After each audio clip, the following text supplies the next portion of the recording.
Today we speak about food inflation. Not only are we going to break down the speech Carney gave today and all of his new benefits, but at 7:30 we are joined by the food professor to tell us what's actually going on. My name is Nico Lagan and I'm too conservative for the conservatives. My co-host Rob Ambrose, not woke enough for the liberals. We are the political orphans. So I don't know if you guys heard about this, but Carney today gave a 15-minute speech, 15 to 17 minute speech about how they're awesome. They're fixing all the problems that they've created over the past 10 to 11 years without ever addressing that it is their fault, blaming Trump for inflation, blaming COVID for inflation. But it was mind blowing. I listened to the whole thing and I was just taking notes of everything he was saying. I'm like, wrong, wrong, wrong, wrong. Everything he said was either a blatant lie or a massive exaggeration or taken out of context, as in he doesn't really explain what it actually is, what the reality is. So, yeah, exactly. We're going to start by this exactly like Wilf is saying. Look outside looking in, look within yourself. He is full of beep. And I'm going to show you why. And this is why we're a bit late. For once, it was my fault because I literally identified, I think, 10 things in 6 minutes because I reduced just before we start the video, just so you guys know, the video is about 15 to 17 minutes long. I chopped it down to about 6 minutes because there's a bunch of stuff that was in French and not really relevant. I cut the unrelevant stuff and I kept a portion of the video as questions for Sylvain because I don't know if you had the time to see it or not, the food professor, but I want him to tell us what he thinks. So the first part of the show, we're going to cover a portion of the of his speech was about 6 minutes long, and the rest we'll cover with Sylvain at 7:30. So without Yep, further sounds good. ado, here is the video, and you'll see we're going to be stopping it a lot. We're starting to fundamentally transform our economy, building a stronger, more resilient, more independent Canada. It's already getting results. Dozens of new partnerships abroad, launching Build Canada homes, fast-tracking major nation-building projects. Our economy, Canada's economy, has created 190,000 jobs on net since August. Well, wrong. Actually, he did create 190,000 jobs since August, meaning September, October, November, and December. What he's not telling you is from January to August, they created zero. We had a flush amount of jobs. And what he's not saying is out of these jobs, 70, so out of those new 190,000 jobs, between 60 to 70 of them or 127,000 are part-time job. 54% or 103,000 of those jobs are government jobs. 41% or 79,000 were private sector. 5% of them were self-employed. So 54% are government jobs. 41% are private sector, 5% are self-employed, 60 to 70 of them are part-time jobs. And here's the funny part, 54% of them were from Alberta. So not even in the rest of Canada. And here's a fact that's going to blow the mind of most people out there. It's estimated that for every job created by a private business, the government is hiring 2 bureaucrats. Hold on, let's go over that again. Every job, 2 bureaucrats. Well, think about it this way.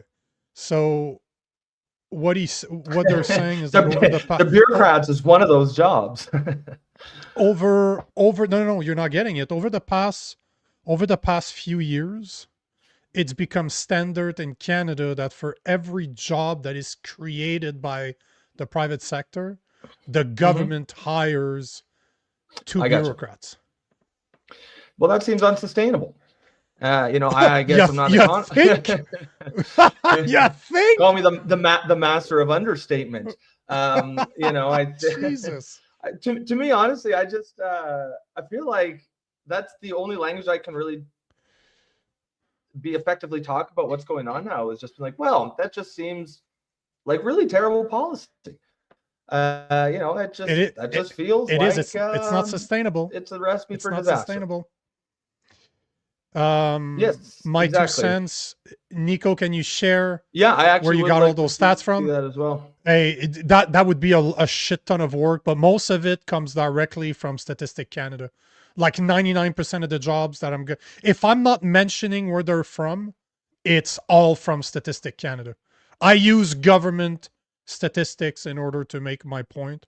There's only one reference that doesn't come from Statistic Canada. It comes from Fraser Institute, but their information comes from StatCan, from Statistic Canada. So all the information that we're talking about all comes from what's the Statistic calculation Canada. you're doing for that?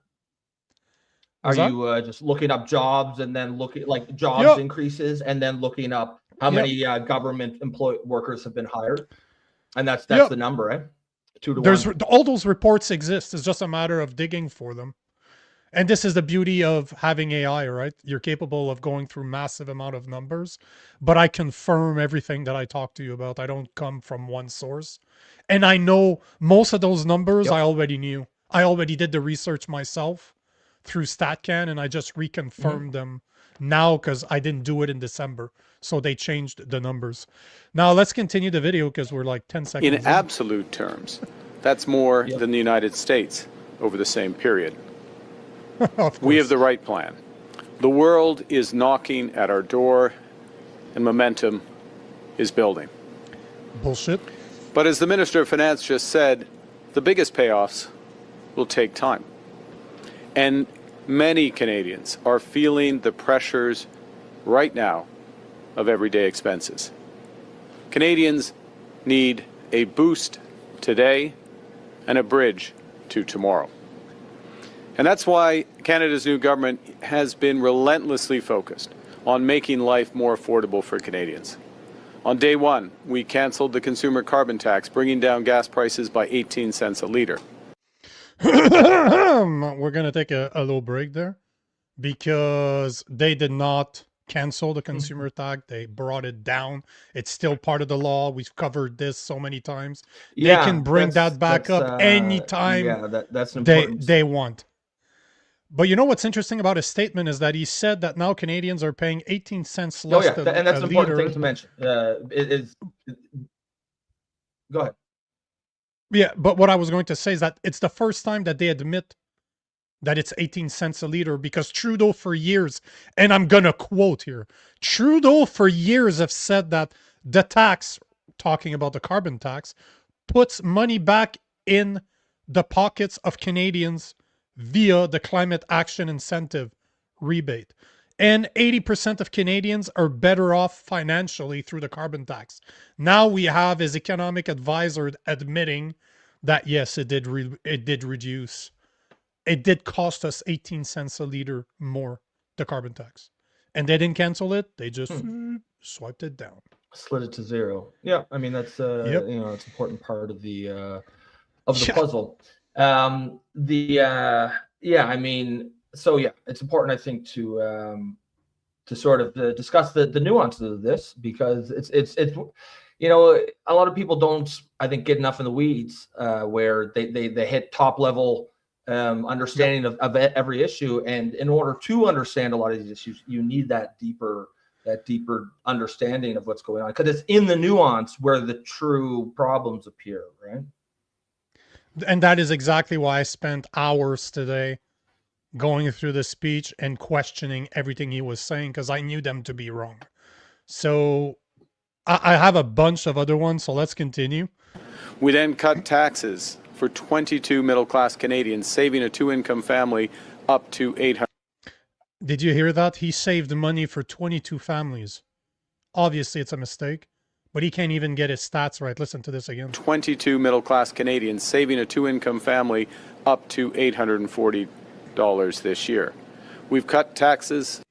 So he saved, obviously he meant 22 million Canadians, saving a two-income family $840. What's interesting is that he mentioned two working parents, so that means it's 420 that he's saving. And we don't know if he's calculating in Canadians, is he calculating the children as well? So if you're talking per Canadian, he's literally saving $100, like $150, give or take. Like, let's say 175 to $200 is what he's actually saving a year. And between 2021 and now, it's estimated that our food prices have increased by 27%. A family of four used to eat for a full year $14,000, and now it's costing that same family over $17,500 a year, and he wants to give us back 840. So basically, the policies of his government have increased prices by about $3,500 a year in food since 2021.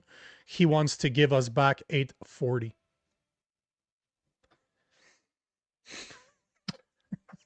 And that's an accomplishment, right? Yeah, the math ain't mathin'. No, Yeah, definitely not. Exactly.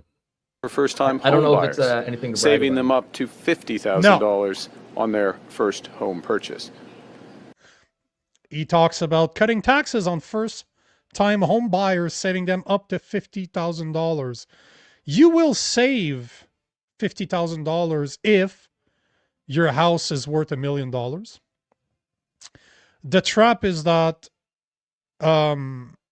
if your house is worth up to $1 million, Carney's offering a $50,000 discount on a market that he and Trudeau helped set on fire. So the same price, like an average price in 2016 for a house was $490,000. Now it has come up to $710,000 nationally. So it's like, it almost doubled. It's like 75% higher nationally, but in the GTA, and you're looking at 1.1 million. So he's saying Wow. that you have an increase in price of about, so on 490, so it's about 50%. You have $220,000 increase. So the price have increased by 50%, and he's talking about 50K. But here's where it gets very, very, very interesting is that right now, let's compare the numbers of today to the numbers in the 70s. A first-time home buyer had an average age of 29 years, was 29 years old in 1970. Today, Okay. the average age I think I saw of the this stat. first-time home buyer, Crazy. 38 to 40 years old. Yeah, that's bad. And that means the average, right? When it's the average, that means there's a whole shit ton that's, 39, 41, 45, 50, just not numbers where you should be a first-time home buyer. Since 29, so in 2019, 44, in 2011, my apologies. In 2011, 44% of Canadians aged between 25 to 29 owned a home. By 2026, that number has plummeted to 26%. So in the past 15 years, we went from 44% of Canadians between 25 and 29 owned a home to now 26. So it's almost half. 30% of Canadians aged between 18 to 34 are still living at home. And ownership gap for those aged 30-34 have dropped 59%, from 59% to 50% today. So almost 10% drop for the people that are 30 to 34.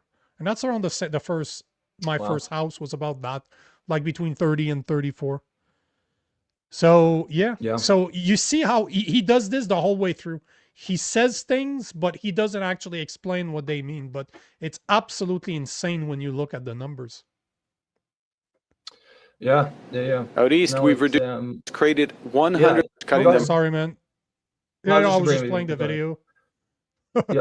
Children, healthy meals while saving. Oh, there you go. On That's ferries another one in here. Atlantic Canada. As the minister just mentioned, we launched automatic federal benefits, which will help 5.5 million lower income Canadians get the benefits to which they are entitled, like the disability tax credit, and indeed the new measures that we're announcing today. We made the National School Program permanent, feeding 400,000 children healthy meals while saving their parents $800 per year on groceries. 400,000, that is 19% of the children that are estimated to need help in Canada. It's estimated that 2.1 million children need help. Their parents are food insecure. So 400,000 is, let's call it 20%. What you might not know, or you might already know, is that this program applies to permanent residents and new immigrants, so non-Canadians. A third of the kids receiving this help are non-Canadians. So out of the 200,000 kids that are being fed, they are not Canadians. And of course, it's paid by our tax money.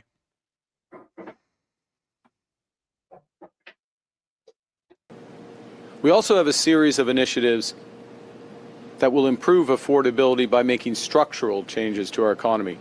That's like building lots of affordable housing through Build Canada Homes. And last week's new strategic partnership with China will make available tens of thousands of affordable electric vehicles in Canada. Now, bigger picture. EV, obviously, he just spoke about the EV market and the deal that he's trying to accomplish with China. That's about 50,000 cars that are going to be able to be brought to Canada with no tariffs. Turns out that EV cars only represent about 11.3% of sales. That's down from just 1 year ago from 16%. So today, 11.3% of cars are EVs, and it used to be 16 a year ago. And that's a question I want to ask you guys listening to this, because that's something I really remember. I really noticed when I came back to Canada, because I spent a lot of the last few years on the road traveling in the US. And look around you where you live and look at the state of other people's cars. Tell me where you live, because right now I'm in a normal area. It's the same area my wife grew up in, and it's very average. Like, nothing crazy. People are not rich. People are not poor. They're just regular families. And I look around, and the state of their cars is bad. Like, you can tell when people have extra money, like surplus money, they will splurge and buy nice things, like cars, for example. But look around you. Tell me that the cars are in that great a shape compared to even 10 years ago. It definitely, when you start looking around, it definitely shows that people do not have the money we used to have 10, 15 years ago. Sure. Overall, inflationary pressures are easing. The consumer price inflation rate is back in the Bank of Canada's target range, and average wages in our country have consistently grown faster than the rate of inflation since this government took office. We're going to stop him right there, because that is incorrect. It is between 2021 and 2023, inflation absolutely crushed wages. Real wages, purchasing power, fell by nearly 5%, while wages grew by about 4.4% in 2025. The cost of living, housing, and food has risen so much since 2021 that the average Canadian is poorer today than he was 5 years ago. And see how Mark Carney is very good at this. He takes some pieces of information, says them out loud, but he doesn't talk about the rest that you need to understand in order to get a valid like the facts, if you will. And the next thing I'm going to stop him on is the perfect example. He's going to talk about childcare. Fees for childcare across Canada have dropped by around 35% over the last 3 years, thanks to our childcare program. Okay, 35%. So is it true that they fell by 35%? Actually, technically, it is true. But 50% of parents now report having problems finding a spot. So, oh wow, you have all those great, you have that great program that the prices drop by 35%, but 50% of parents can't find a fucking place for their children. And I don't know if you saw that, but I was looking at this in the news this morning. It's reported that in Ontario, the Ontario government is hiring more and more unqualified people for their $10 a day childcare program, and that seems to be something that's happening all over Canada. They're hiring; they cannot find workers to work, so they hire people that are unqualified to take care of your children. They estimate that just in Ontario between 2022 and 2025, the number of unqualified supervisors in Ontario daycare jumped by 151%. So it just keeps on going up and up and up. So see how he's very good at, oh yeah, the prices dropped by 33%, but 50% of parents are having issues finding a place to put their children in. The average cost of cell services has fallen by more than hold 40%. on. Super cheap for the tiny few people that get it. Yes. The whole point. The whole point is that, you know, who cares if it's really, really cheap for a very tiny percentage of the population? That doesn't help anyone. The whole point of a national program is that it helps a lot of people, and if it doesn't, who cares if it got cheaper? And not only that, but you start looking at who is capable of taking advantage of those systems too. And it is just like the children program that we were talking about earlier. Let me read the national school program. A lot of people that are in those programs are not Canadians. So I'm not trying to be racist here. I'm just, you have programs that are paid by taxpayers' money for people that are not Canadians. I don't like it. That bothers me. That bothers the hell out of me. So let's try to finish this video. I don't think it's going to happen, but let's try. Since 2020. That is, if you're able to switch plans. Gas prices have dropped by 14. He said that our bills have dropped. Our cell phone bills have dropped 40% since 2020. Technically, yes, but only on paper. The stat that Statistic Canada is using is to calculate how much per gig are we paying. But we're getting so much more gigs, but turns out that your monthly bill is higher than it was in 2020. And of course, I work for cell phone companies. Their price aren't coming down at all. They're not. It's always going to get more expensive, no doubt. It's one after the other. Like you can literally, like we're not going to have the time because the food professor is joining us at 7:30, so he should be joining in very, very soon. But this is the part that, yeah, you know what? For lack of a better term, it pisses me off because he's very good at using numbers, and the average Canadian that does not do research will not question those numbers. They're like, oh yeah, they're real numbers. That's the truth right there. But when you start digging in, nothing that he said today when it came to numbers was actually accurate. Nothing. It's all yes, but.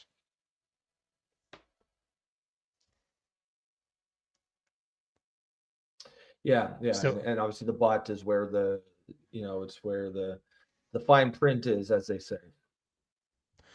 Well, you have to look at, man, that's going to sound wrong, but you have to look at the buts.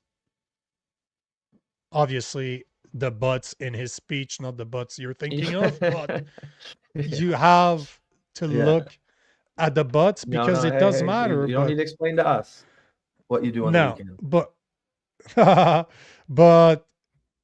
see, those are the things. Like you look at all the numbers. He started by saying that he created 191 jobs. Turns out that 60 to 70% of them are part-time, and more than a half are government jobs. So that's not real jobs. That's not jobs that are building the economy. Those are jobs paid by taxpayers.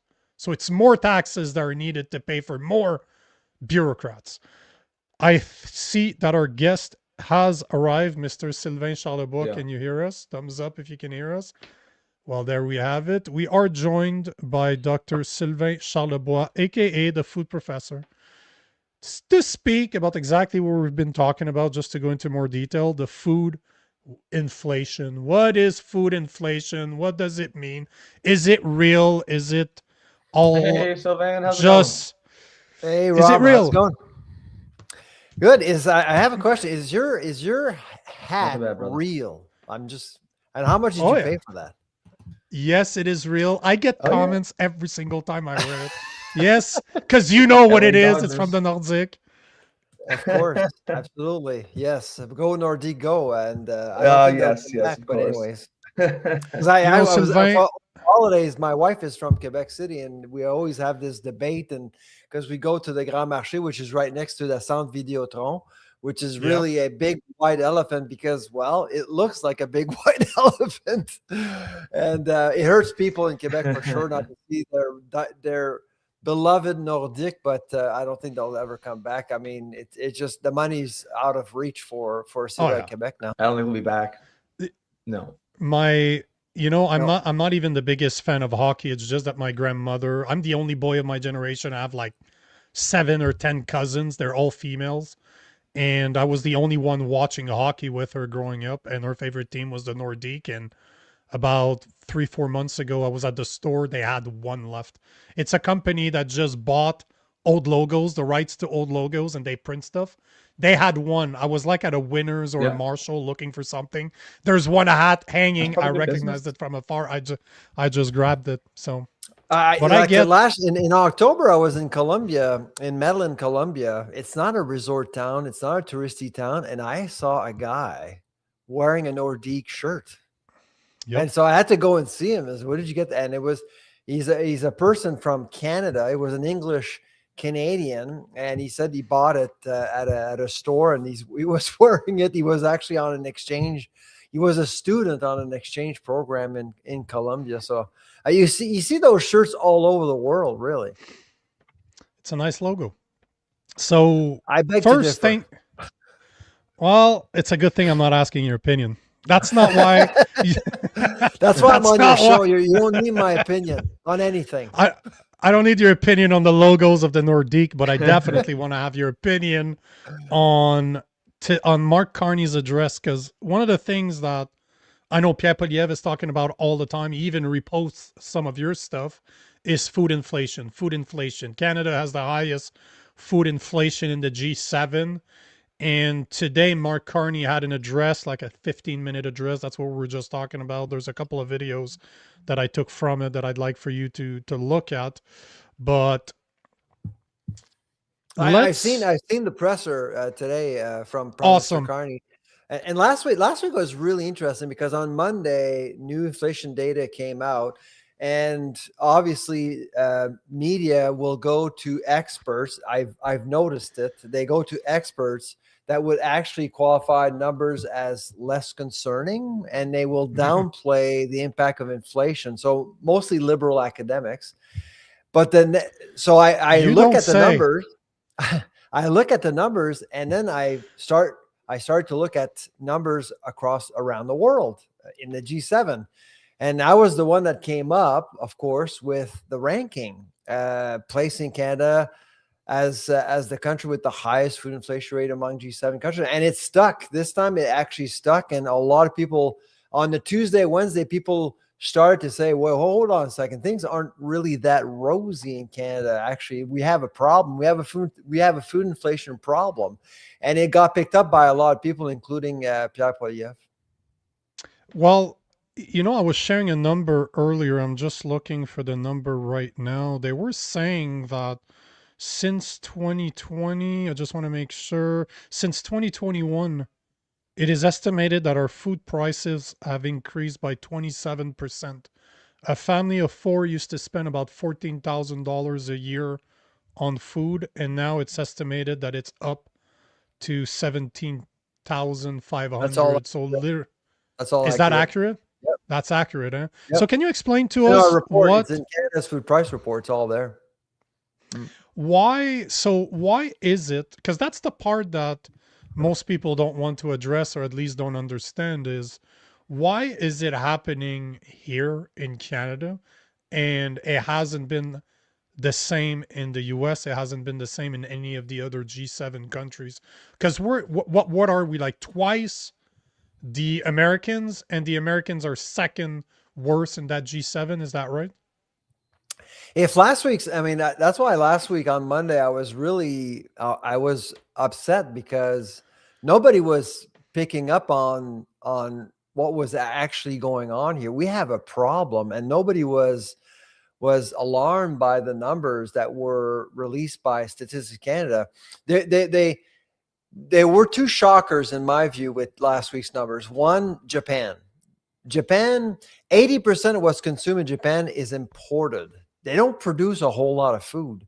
So typically you could see food inflation go up and down quite a bit in Japan. So Japan is often really way up there. So, but on Monday we were learning that we were surpassing Japan. But what is worse is the fact that our rate is double of the US's now. So they're at 3.1%. We're at 6.2%. While they have a tariff-happy president. I mean, typically tariffs tend to push prices higher domestically. So that's when you see, if that's not a wake-up call for Canada, I don't know what is. That's a very good point. I didn't think about that, because you're absolutely right. We have a 6.2 inflation. They have a 3.2, and they have a trigger tariff happy president that probably contributed to those prices. But the one thing that, I mean, some of the economists last week, the liberal economists, were downplaying the 6.2 because, well, we had the GST holiday last year. And the GST holiday brought prices way down. So a year later, inflation actually calculates price hikes based on last year, right? So obviously, we were expecting a high number, and we did expect a high number. But here's the deal, Nico. If you unpack the 6.2 and extract the impact of the GST holiday, our food inflation rate would have been at around 4.2%. Still the second amongst G7 countries, still higher than the US, where there's a tariff-happy president. So what is causing it? So at the end of the day, why is it that since 2021, a family of four is paying 27% more for their food? Yep. Why? What caused it? What's the reason behind it? So the arguments that we've been hearing the last several years are greed, climate change, cyclical, temporary factors. And, on the green front, I'm not saying there's no, I mean, I'm a capitalist. I actually believe that greed makes companies stronger. But the thing about food is that you got to be careful. There's a moral balance that you need to strike here. We're feeding people. So yes, companies should make a profit, but to a certain extent. And we've been actually monitoring gross margins for all the three big companies, Loblaws, Sobeys, and Metro, and they've been pretty constant, to be honest. And if some of these margins go up, that's a sign that there may be some profiteering going on. But the fantasy has always been around greed in Canada. We've never actually looked beyond that and say, well, listen, maybe we have a structural problem here. For example, the industrial carbon tax, which is actually making our industry less competitive. For example, interprovincial trade barriers that actually don't allow our companies, food manufacturers, scale up and sell more food outside provinces into the US as well. Also, poor logistics. We're talking about potholes all over the place. Well, potholes may be, an inconvenience for all of us driving cars around, but for a trucker, it's a disaster. You can actually get your truck broken down for hours, and you could actually lose your freight. You could lose your cargo because you're running a cold chain. All these things come at a cost. The GST holiday last year. So, Nico, we feel that the food inflation rate would have been at 4.2%. The extra 2% was just not the tax. The tax was some of it, but the other part was the cost to actually adapt to a world with no taxes, both at the grocery store and in restaurants. So due to bad policy, we are seeing inflated food prices, and it takes years before you see that. It all started 18 years ago. 18 years ago, in 2008, under Harper, that's when you started to see this decoupling between food inflation and inflation, and we never recovered since. I think I actually told you last time we met, and we've never recovered. And that gap, that delta between inflation, the cost of living, and food inflation has only grown. Why? Because we are all in denial. So what can we, because, before I ask you what we can do, Carney today was saying that he's gonna fix our supply management. And I'm not just talking about dairy, but the way that we obtain our products and be able to put it on the shelves. He's investing But if you 500 million listen, on supply chains. Yeah. exactly, and he is also investing money in companies to be able to scale up to produce more closer to where the buyers are. Does that make any sense to you? Because before you answer, to me, the more money the government spends, the worse it is for us. Like I don't want benefits. I don't want, I posted this earlier, but this is exactly how I feel. I don't want any of your new benefit. I don't want your Canada Groceries an essential benefit. I don't want your GST rebate. I don't want your national school program. I want the fucking government to keep their fucking hands out of my pockets. That's what I want. Welcome to Canada. So, Nico, I don't think it's going to stop here. I'm sorry to disappoint you, but this is how it is here. But I mean, was today's announcement encouraging? I'd say I can tell you right now that Conservatives will actually vote in favor of it. If you're expecting Conservatives to be against it, they won't, because it's too. So first of all, the things I like about it is the fact that it's targeted. So GSP, if you're getting a GST credit, you're not hurting a whole lot of money. Okay. And that's 12 million Canadians. Okay. So that's going to help people that actually do need the money. Now, the problem when governments tend to give out money like that, it tends to create inflationary pressures. It tends to make inflation worse. That's the problem. But we're not talking about a huge amount of money. It's some money. It's $5 billion this year. I don't think it's going to have an impact on inflation, but there is that danger. So that's one thing. The investment in supply chain is fine, but the role of the government is not to make supply chains efficient. The role of the government is to create conditions to get the private sector to do the heavy lifting. Okay. So is $500 million enough? I don't know, but it is quite a bit of money. And so that's the one thing that I'm concerned about. It's thrown around as a concept, but at the end of the day, are our supply chains resilient in Canada, and are they effective? Absolutely not. We have a long way to go, but you need to bring the private sector into the fold to do the work. Right now, Nutrien, the number one fertilizer company in the world, is Canadian. Nutrien out of the West in Saskatoon decided to build a $1 billion terminal where? In Washington State. Why? Because our logistics are pathetic in Canada. That's a problem. It seems that it's everywhere. The past 10, 11 years of liberal policies, I've just added red tape and red tape and red tape. And I'm not saying that the Conservatives, Harper, were that much better, because you did mention that this whole Harper thing wasn't good. Trudeau made it much worse. Much worse. Yes. But at least, Nico, in Prime Minister Carney's defense, I actually haven't seen any major mistakes made by him or his government since April, to be honest. Yeah, I haven't seen any disasters like Trudeau. Yes, but we all know that since 2021, at least, he was his main economic advisor. Like Carney was the main economic advisor to Trudeau. So let's not lie to each other here. Trudeau was never an intelligent person. He was just only look puppet. at output. I only look at output. Yeah. That's your job, Nico. That's your job to politicize the issue. Yeah, but that is still a I fact won't that tell he you I was his disagree political or agree. advisor. I'm just telling you that it's not necessarily my I know. area of expertise. You're a smart guy. I get it.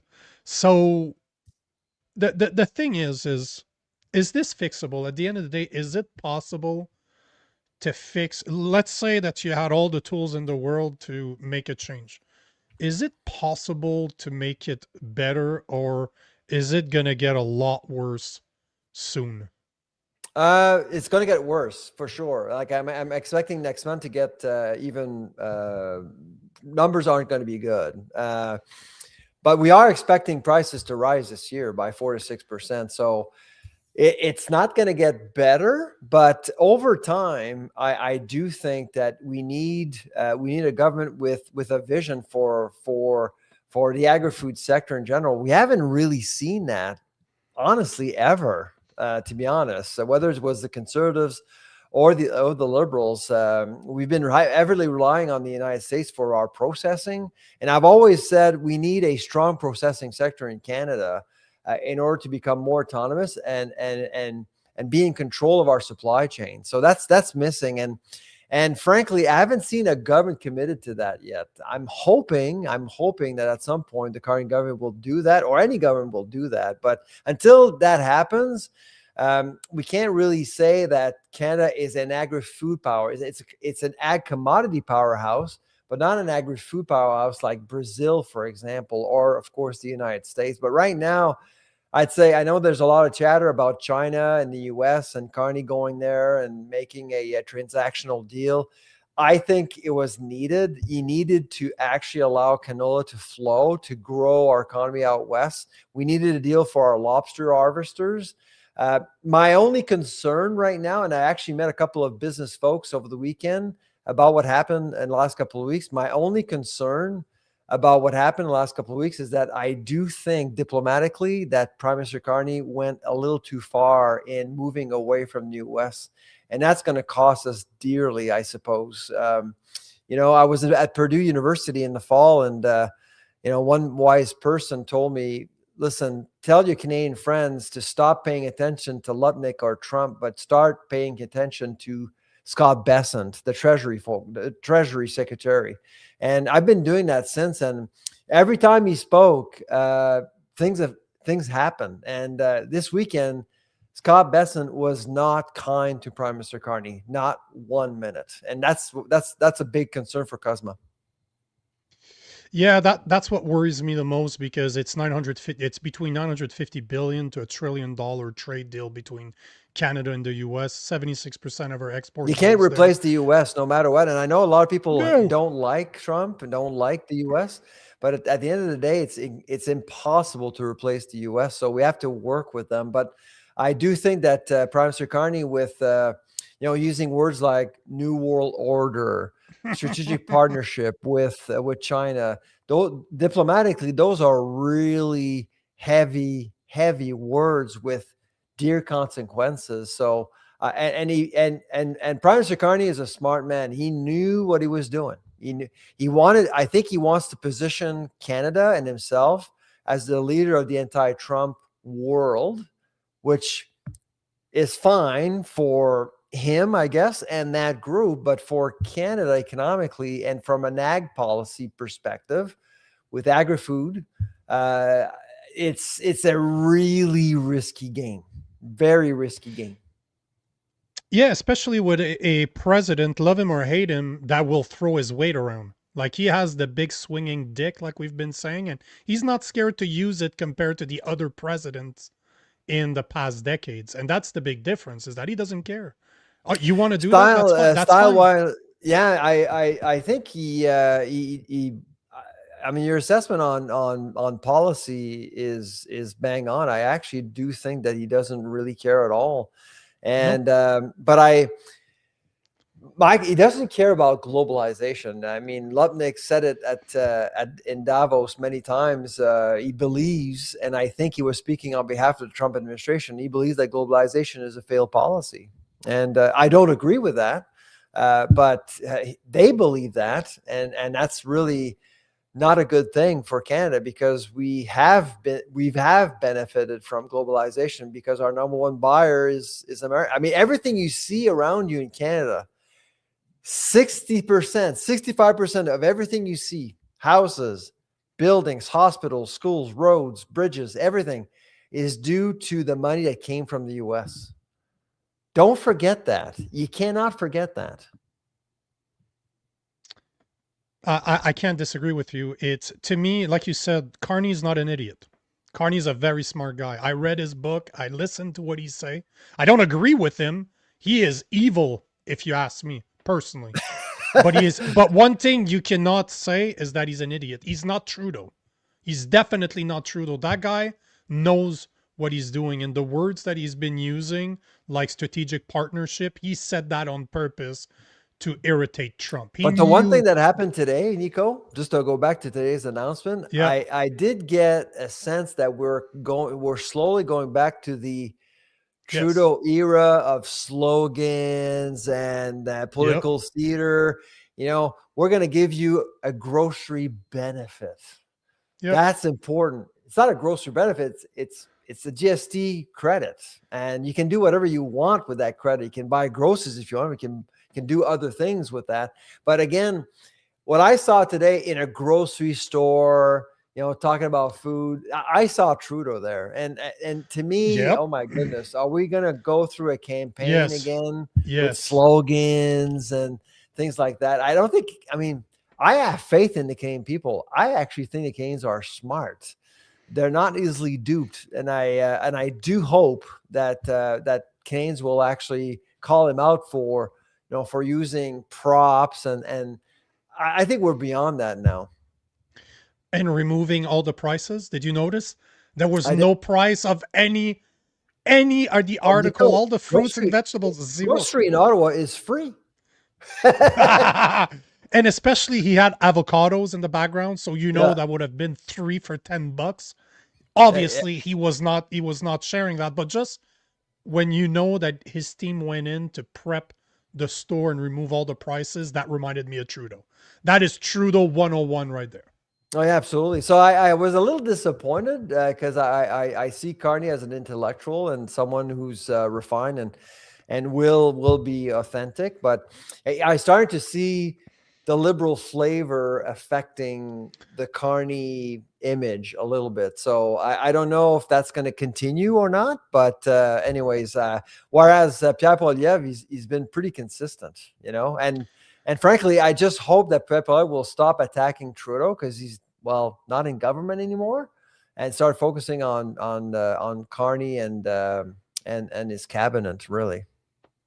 There's a couple of questions I wanted to ask you, and I'm just gonna this one because you're French speaking too. Did you notice that every single time Carney has something really bad to say, he says it in French? Did you notice he did that today when he was sharing numbers because of the food bank? He didn't say them in English. He said them terribly.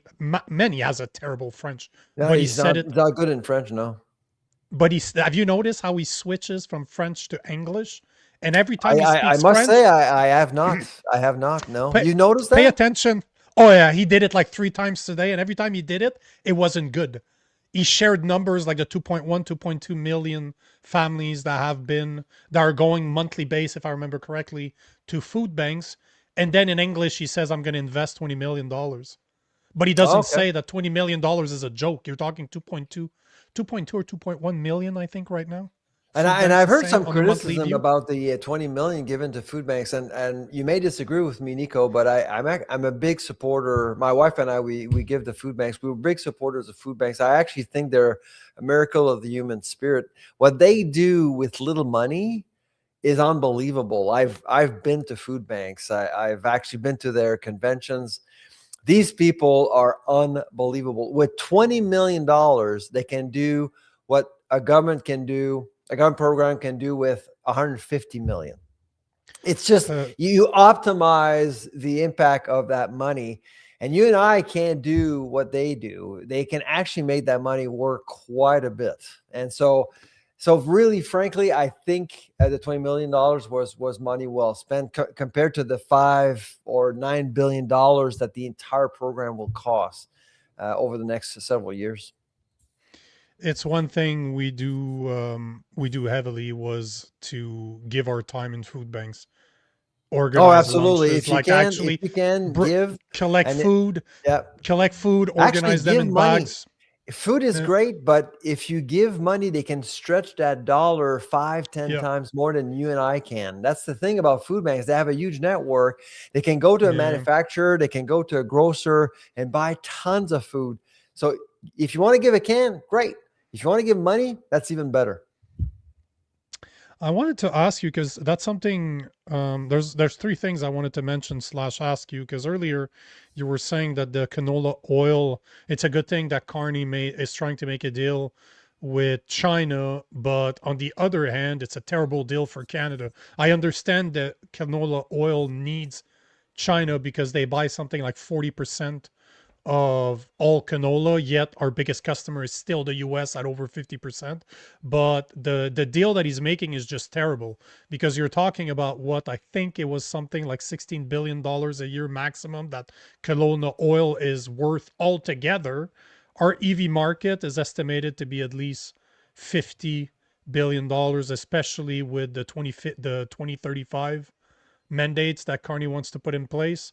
So he Yeah. needs China in order to meet. So, but numbers wise, it's a terrible, terrible deal for the car manufacturing in Ontario because the big companies have said themselves they cannot meet that 2035 target at all. It's not a possibility. But to you, do you think that if you had a government that actually cared about Canadians, a government that was ready to remove red tape, that was ready to do what needs to be done in Alberta, for example, like drill, drill, drill, drill, drill, and become the superpower, the energy superpower that we're supposed to be and be rich like Saudi Arabia. Yeah. Do you think the same thing could happen when it comes to agro? Is there a reason stopping us from being a superpower No, in there's nothing that can. agriculture? No, absolutely not. I just think we got lazy because of the United States. So I'm not. I don't think it's all bad what's going on right now. I think we needed Trump to wake us up. Essentially, we've been lazy. We've been lazy because we haven't been productive enough because we have the US to do all that work for us. Basically, they bought our commodities, processed them, and shipped it back to us 10 times, 20 times the price. And the Canadian dollar is weak compared to the greenback, and so we've been selling to them cheap commodities, and so all of that may actually change over the next little while, and that's not necessarily a bad thing. The the rupture language that Prime Minister Carney is using is incredibly reckless as far as I'm concerned, because I mean, even the European Union's central banker Lagarde did say on the weekend, or on Thursday, I believe, the day after Donald Trump spoke, she did say, I mean, there was a panel of central bankers, and most of them actually disagreed with Mark Carney, because Mark Carney actually used language like rupture, and we need to punish those who abuse their power and things like that. And Lagarde and other central bankers completely disagreed with Mark Carney. So I do think that that it is important to recognize that we have a lot of work to do, but it's absolutely not impossible to become a powerhouse. But we need alliances. So Carney's going to Brazil in March. He's going to Australia. I mean, he's going to places where, to be honest, they've been moving the needle on the agri-food space, in the agri-food space for sure. And so we need that inspiration, and we need those connections. The fact that we don't need a visa to go to China now is a big deal, because I've been to China 5-6 times, and it's a nightmare to get a visa. It takes months, and it's $400 or $500 sometimes. And it really pushes people away to go there and understand China. A lot of people in Canada are commenting about China without knowing what it is and how they are and how they work. And China's complicated. Same for Brazil. I was there in June, and Brazil is a complicated place. And there's lots of judgment with the Amazon forest and what they're doing with coffee and farmers. And well, go down there, talk to people, interview people, meet farmers. understand what's going on, and you'll soon realize, wow, the stories you hear about certain countries is not necessarily true. And so Carney is doing all that work, and we need those connections. So the problem with his agenda is that he may actually run out of time, because Trump is a fast mover, and midterms are coming up in the fall. And my guess is that he can actually pull the trigger on CUSMA sooner rather than later, before we actually do build these strong connections with other parts of the world. And that there lies the problem. As much as I do not like Mark Carney, and I don't trust him because he is a globalist, and I don't like that at all. he is, he's selling that idea that absolutely. That school for sure. Yeah. But he's selling the idea that the US can be replaced, and we can't. There's no way for us to replace 76% of our exports, even if I gave you 10, 20 years to do it. It's not gonna happen. That doesn't mean that you shouldn't go out there and try to build relationship with new people. That any businessman will want as many customers as they can in case something happens to your customer base. You want to be able to diversify, but that doesn't mean you spit in the face every single time you get your biggest customer. That's the problem. But that's the problem that I'm seeing, is that he seems to be doing, and Stu, one of our commenters, I'm going to take his comment. Thank you for the tip, sir. I believe Carney's purposely antagonizing the US because he has little else to run on than orange man bad. Let's be honest here, gents. And he won. He became a PM by saying he would stand up to Trump. And every single time he does, he ends up backing down, like he did with China this week. Like it's a new world order. We need an association with China. We're going to put 100% tariffs on your goods. Oh, well, that's not really what we meant. Yeah, okay. Every time he seems, and he's not an idiot. I think we can both agree that he's not stupid. So he knows what he's doing, and I assume that everything he does is on purpose. This is what bothers me about him, and I don't see anything else than antagonizing somebody that is not scared to throw their weight around. Trump understands who he is. He is leading one of the most powerful countries on the planet, the #1 economy, and he doesn't care if he hurts you. He does not care. He does not care. Absolutely. The globalists, I would just go back to one thing you said. Globalists don't necessarily believe that the U.S. needs to be replaced, because I mean they're good at math. You can't replace the U.S. But globalists believe we need to undermine the U.S. politically and economically, and that's a big difference, because obviously you need to be inclusive with the U.S., but you need to also show the U.S. that you have options. But the reality in the world is that, well, Europe is a mess. Asia is still up and coming, but seen as corrupt. And I mean, China is their '1 economy there, and it's a communist country with a dictatorship.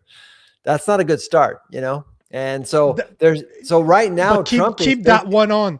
But hold on, let me cut you off here, because that is one of my biggest problem that I have, is that you have a lot of liberals, or the elbows up crowd, the massive Mark Carney supporters, that are celebrating him trying to make a deal with China because they don't like Trump. And it blows my mind. I'm like, are you serious? You're calling Trump a dictator when he is not, and encouraging RPM to actually do business with a communist country ran by an actual dictator. This is how insane we've become, that we can call Trump, because people don't like Trump. Oh, he's a dictator. But it's okay. China's great. They're communist. They're run by a dictator, but I don't have a problem with that. Like, are you serious? Are you guys absolutely insane? Blows my mind. I mean, the Trudeau legacy really has put the government into a really bad position. I mean, under Trudeau, we basically became at odds with India, China, the United States. We had some issues with Europe for a while. I mean, that's a lot of people. That's a lot of people. And so I do appreciate that Prime Minister Carney was put into a very tough position. He wanted the job, mind you. He wanted the job.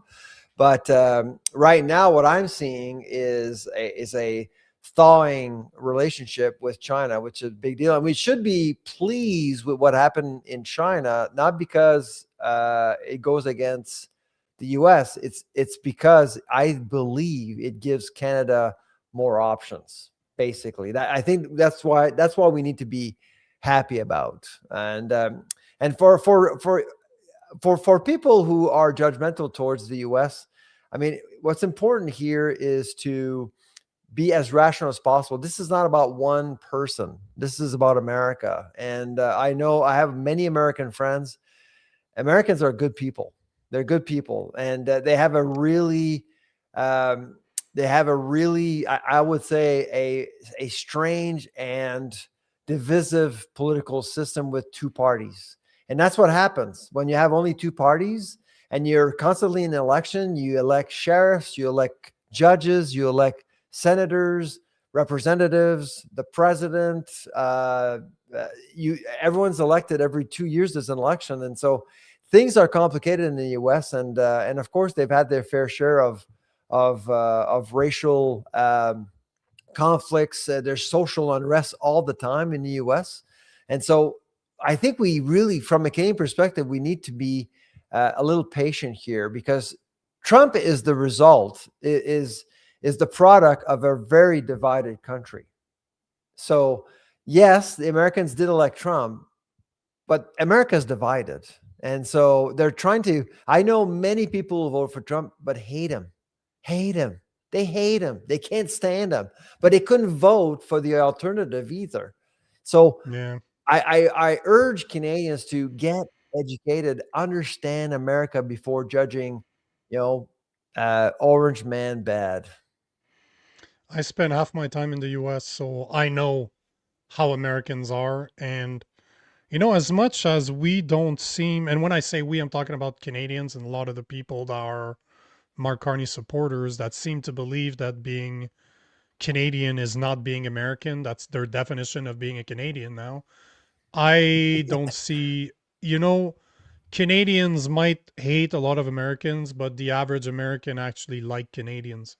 I Yeah. did 30 states in the past 3.5, 4 years, and I've never been ill to receive anywhere. But I'm very uncomfortable, Nico, when I see in the news people calling Trump this, Trump that, Yeah. and calling him names. And I'm extremely uncomfortable. And I wouldn't expect Americans to do that to our own prime minister. And I haven't seen an American actually call Prime Minister Carney, a pig or anything really, because you have to respect democracy. I mean, that's really important. Now, of course, people are saying, well, Trump doesn't respect democracy himself. I think of January 6th. Well, yes, the man himself is not like white as snow. I get that. But he is occupying the presidency of the United States. I'm looking at the position, not the person. Who is white as snow? There's a very wise man that told me years ago. One of my first podcasts I ever recorded was with a microbiologist out of the University of Montreal. And he told me that there's no such thing as a great man, just great ideas. That's right. Absolutely. And I'm like, yeah, you know what? Ever since I heard that, I tend to see people very differently. But Sylvain, thank you very much. We lost Rob, but that just means it was a more I don't know what personal happened there. conversation. I think it was the Nordic cat, I think. No, he was having internet problems. He texted me. Okay. Well, say hi to tell Rob me. for me. I shall, and thank you very much for joining us. As always, it's always a pleasure, even if I don't agree with you, and you definitely have no good taste in logos. I watch you guys Still happy to probably cut you I watch you guys every, I'd say probably second night. Yeah.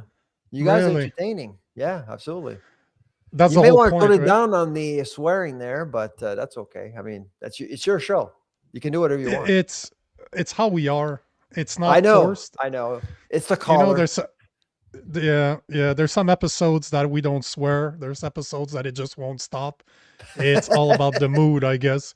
It's all about the mood. But I want to thank you again to always be ready to come on the show. Thank you very much for being here. Thanks for the work that you do. And, although we might not agree on many things, it's always a pleasure to talk to you. So Oh, Thank you absolutely. for being Listen, here, sir. respect is the most important thing. So continue the great work you're doing.